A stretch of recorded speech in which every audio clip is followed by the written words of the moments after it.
Good morning class 9th subject maths में आज आपका न्यू चैप्टर स्टार्ट हो रहा है जिसका नाम है दो चर वाले रैखिक समीकरण। अब चर राशियों के बारे में आप पहले भी 8th तक पढ़ चुके हैं, फिर भी एक बार रिवाइज करते हैं। चर राशि हमने क्या कहा था, जैसे हमने 6th 7th 8th में इन इक्वेशन को सॉल्व करना सीखा होगा कि x का मान याद कीजिए। x बराबर हम क्या करते हैं 2 - 1 = 1, 2x + 1 = 3 है, तो हम यहाँ क्या कहते हैं 2x बराबर 3 - 1, x बराबर 2x बराबर 2, x बराबर 2/2 = 1 कहते हैं। ऐसे यहाँ पर अगर हमारे पास 3x + 3x = 9 है, तो हम x का मान निकालते हैं 9/3 = कितना हो गया आपके पास यहाँ पर 3।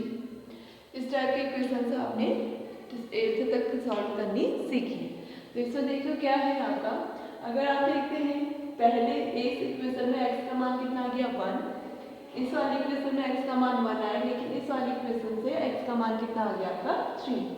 तो आपने यहाँ पर देखा कि x का मान फिक्स्ड नहीं है, यानी जैसे मैं एक इक्वेशन और ले ली 2x - 1 = 3, तो 2x बराबर कितना हो जाएगा, इसमें डाले जाएंगे 3 + 1, तो 2x बराबर 4, x बराबर 4/2 = 2।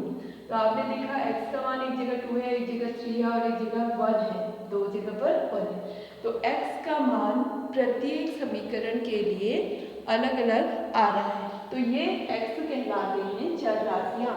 मीन्स जिसकी वैल्यू, जिसका मान फिक्स नहीं रहता है, स्थिर नहीं रहता है, वे आपकी क्या कहलाती हैं चर राशियाँ, यानी वेरिएबल्स। उन्हें हम क्या कहते हैं, वेरिएबल्स कहते हैं। अब इसमें कहा ये तो चल समझ में आ गया। अचल में जिसका मान फिक्स होता है, जैसे मैं अगर आपसे कहूँ 2, तो 2 को हर बच्चा ऐसे ही लिखेगा, 3 कहा जाएगा तो 3 लिखेगा। ये तो नहीं कहा मैंने क्लास में 3 कहा तो एक ने इसको लिख दिया, एक ने 3 लिख दिया, एक ने 4 लिख दिया, ऐसा संभव नहीं है। हम 1 कहेंगे तो 1 ही बोलेगा पूरा बच्चा, और 3 कहेंगे तो 3। तो यानी चर राशियाँ कौन सी होती है, जिनका मान फिक्स्ड रहता है, यानी जिनके मान नहीं बदलते हैं, वो आपकी कहलाती है अचर राशियाँ, कांस्टेंट टर्म। और जिनके मान बदलते रहते हैं वो आपकी कैसी राशियाँ कहलाती हैं, चर राशियाँ, जिसे हम x, y, z, small a, b, c, d किसी से भी निरूपित करते हैं।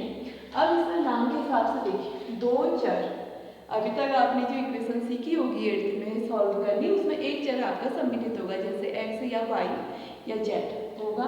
इसमें आपसे कहा गया है दो चर। दो चर का मतलब कम से कम, दो चर का मतलब है कि आपका जो समीकरण होगा उसमें दो चर आने जरूरी हैं। दो चर आने जरूरी है, जैसे मैंने एक चर ले लिया x, दूसरा ले लिया y, या आप स्मॉल a स्मॉल b भी कह सकते हैं, स्मॉल c स्मॉल e भी कह सकते हैं, कोई भी इनमें से चर, लेकिन दो होने जरूरी है। दो चर वाले रैखिक का मैंने आपको बहुपद वाले चैप्टर में सिखाया था। रैखिक बहुपद हम किसे कहते हैं, जिसकी घात 1 होती है। तो रैखिक समीकरण, अब एक चीज और ध्यान रखना, जब हमने बहुपद के बारे में पढ़ा था, आपने वहाँ लिखा था x² + 2x + 1, ये एक बहुपद है। जबकि इसी में अगर हम x² + 2x + 1 = 0 कर दें, तो ये समीकरण बन जाता है।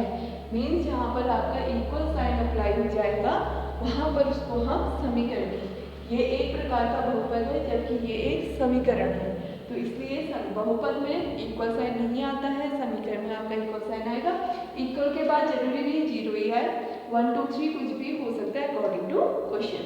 तो अब इसमें कहा है दो चर वाले, मीन्स दो चर होने चाहिए, जैसे x और y या y और z या a b रैखिक समीकरण। और उन चरों की जो घात होगी वो कितनी होगी, 1। उन चरों की घात कितनी होनी चाहिए, 1। जैसे मैंने यहाँ पे कह दिया x + y = 1, ये आपकी दो चर वाली रैखिक समीकरण है, क्योंकि इसमें दो चर x और y प्रयोग किए गए हैं, साथ ही इनकी घात क्या है, 1 है। यहाँ हमने लिख दिया 2x + y = 3, ये भी एक प्रकार की रैखिक समीकरण है। 2x + 3/2 y = 4, या a - b = 1, ये सब आपकी दो चर वाली रैखिक समीकरण है। तो आज इसी के बाद, अब इसी में से संबंधित आपने क्या पढ़नी है, प्रश्नावली पढ़ेंगे हम, कौन सी 4.1। तो जैसे इसमें 4.1 का फर्स्ट क्वेश्चन है, निम्नलिखित विकल्पों में से कौन सा विकल्प सत्य है और क्यों। y इक्वल टू हमें यहाँ पे देखिए पहले से दे रखा है, y equal to 3x plus 5। इसमें आपसे पूछा गया है कि एक समीकरण आपको रैखिक समीकरण दे रखी है y equal to 3x plus 5। इसके लिए विकल्प दिए गए हैं कि क्या इस समीकरण का एक अद्वितीय हल है, दूसरा ऑप्शन दिया है केवल दो हल है, तीसरा ऑप्शन दिया है अपरिमित रूप से अनेक हल हैं। अगर अद्वितीय शब्द समझ में ना आ रहा हो तो क्या होता है, यूनिक होना चाहिए। यूनिक जैसे आप समझ सकते हैं कि यूनिक का मतलब होता है कि जैसे हमने यहाँ पर से कोई भी वैल्यू रखी, जैसे x की वैल्यू 1 रख दी और y की वैल्यू आ गई आपकी 2, सपोज ये एग्जांपल है। तो इसके अलावा इस समीकरण का इसके अलावा कोई और हल संभव नहीं है, तो हम इसका यूनिक हल तब कहेंगे इसे, लेकिन ऐसा यहाँ पर पॉसिबल नहीं है यूनिक। अब जैसे हम कहें एक कक्षा है, कक्षा में एक बच्ची डांस बहुत अच्छा करती है और नहीं कर पाते, तो हम कहेंगे वो डांस में यूनिक है, यानी वो डांस कर लेती है अच्छा और नहीं कर पा रही, तो वो यूनिक होगी डांस के लिए। ऐसे अद्वितीय का मतलब है कि यहाँ पर अगर हम x और y के ऐसे मान रख दें, जैसे मैंने 1 और 2 ले लिए, इन दो को यहाँ पर हम इनकी वैल्यू हमारे पास 1 और 2 आ रही, इसके अतिरिक्त और कोई वैल्यू इसके लिए संभव नहीं है, तो अद्वितीय होता है। लेकिन ऐसा पॉसिबल नहीं है। क्यों नहीं है, देखिए अगर हम कैसे का x बराबर 1 रखने पर, x का मान हमने क्या रखा 1 रखने पर, तो y बराबर क्या हो जाएगा 3 इंटू 1 प्लस 5 मीन्स कितना हो गया 3 प्लस 5 इक्वल 8। तो हमने x का मान 1 रखा, y का मान कितना आया 8। अब जरूरी नहीं आप x का मान 1 ही रखें, आप x बराबर -1 रख दीजिए। x बराबर -1 रखने पर y बराबर क्या हो जाएगा 3 इंटू -1 प्लस 5 मीन्स कितना हो गया -3 प्लस 5 इक्वल कितना हो गया 2, यानी x का मान आपने -1 रखा तो y का मान कितना आ गया 2। ऐसे ही सपोज हम x का मान 3 रख देते हैं तो y इक्वल टू क्या हो गया 3 इंटू 3 प्लस 5 मीन्स 9 प्लस 5 कितना हो गया 14। तो हमने x की वैल्यू 3 रखी, y का मान कितना आ गया 14। तो आप y की वैल्यू भी रख सकते हैं, जरूरी नहीं कि x की वैल्यू रख के ही सॉल्व करा जाए। ये मैं बता रही हूँ इसकी कितने हल हैं। तो आपने देखिए x का मान 1 रखा, y का मान 8 आया, एक हल हो गया। x का मान -1 रखा, y का मान 2 आया, दूसरा हल हो गया। x का मान 3 रखेंगे, y का मान 14 आया, तीन हल तो मैंने यहाँ पर आपको दिखा दिए। अब आप x के जितने भी अलग अलग मान रखेंगे उतने मानों के लिए y के भिन्न भिन्न मान प्राप्त होंगे। इसका मतलब इसका अद्वितीय हल नहीं है। ठीक हो गया, पहला ऑप्शन गलत। दूसरा ऑप्शन क्या रखा केवल दो हल, केवल दो हल संभव ही नहीं, क्योंकि मैंने आपके सामने ही 3 हल निकाल के दिखा दिए। इससे ज़्यादा अगर आप निकालना चाहें तो निकाल सकते हैं, तो केवल दो हल भी संभव नहीं। लेकिन अपरिमित रूप से अनेक हल हो सकते हैं, 3 ही हो गए। आप कोई भी वैल्यू रखेंगे तो इनके हल उतने ही निकलते जाएंगे, इसलिए अपरिमित रूप से अनेक हल हैं। अब इसी में आपका सेकंड क्वेश्चन है, निम्नलिखित समीकरणों में से प्रत्येक समीकरण के 4 हल लिखिए। जैसे हमारे पास यहाँ पर है 2x plus y equal to 7।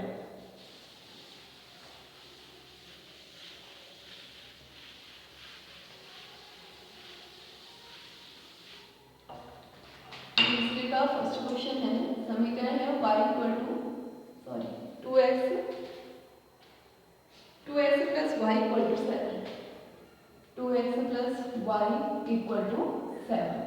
अब इसके 4 हल लिखने हैं, तो 4 हल लिखने का मतलब है आप x या y किसी एक की कोई भी 4 वैल्यू आप रखिए, उससे आपके x के मान ज्ञात हो जाएंगे। अगर y के मान रखते हैं, y का अगर आप x की जगह रखेंगे तो y के मान ज्ञात हो जाएंगे, तो वही आपके 4 हल हो जाएंगे। तो जैसे मैंने कहा सबसे पहले हमारे पास इक्वेशन है 2x plus y equal to 7। इसको कर लीजिए समीकरण 1। तो हमने कहा हल निकालने के लिए समीकरण 1 में y बराबर हमने रख दिया 0 रखने पर,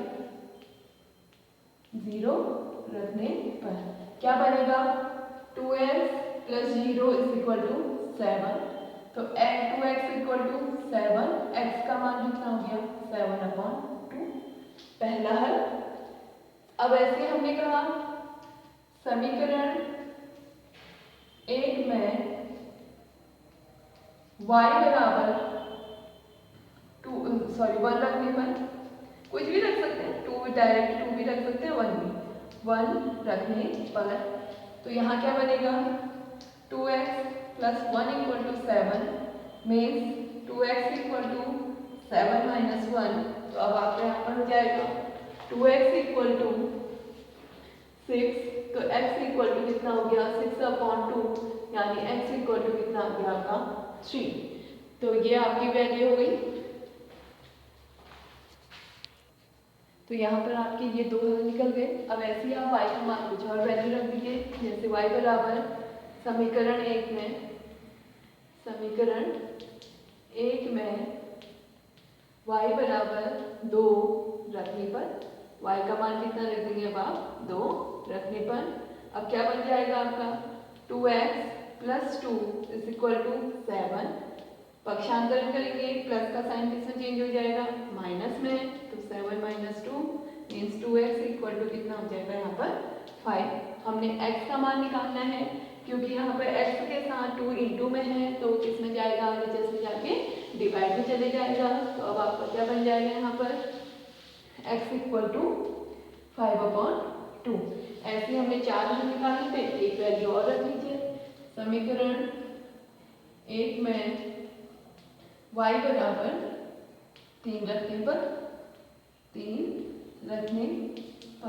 तो क्या हो जाएगा 2x plus 3 is equal to 7, 2x equal to 7 minus 3, तो 2x इक्वल टू कितना हो गया 4, x इक्वल टू हो गया 4/2 मीन्स इक्वल टू 2। तो अब हम कह सकते हैं अतः समीकरण एक के 4 हल डैश। पहला हल सबसे पहला हमारा कितना आया था x का मान हमने y का मान हमने 0 रखा था, x का मान आपका आया था 7/2। दूसरा हमने y का मान क्या रखा 1 रखा, तो x का मान आपका आया था 3। फिर हमने तीसरे में y का मान 2 रखा, तो x का मान कितना आया 5/2। और ऐसे ही हमने लास्ट इसमें 3 रखा y का मान, तो x का मान कितना आ गया 2। तो ये समीकरण के 4 हल हो गए। तो इसी प्रकार आप इसके सेकंड और थर्ड पार्ट सॉल्व करेंगे। अगर नहीं आएंगे मुझसे पूछिएगा, मैं आपको पूरा उसका सॉल्यूशन सिखाऊंगी।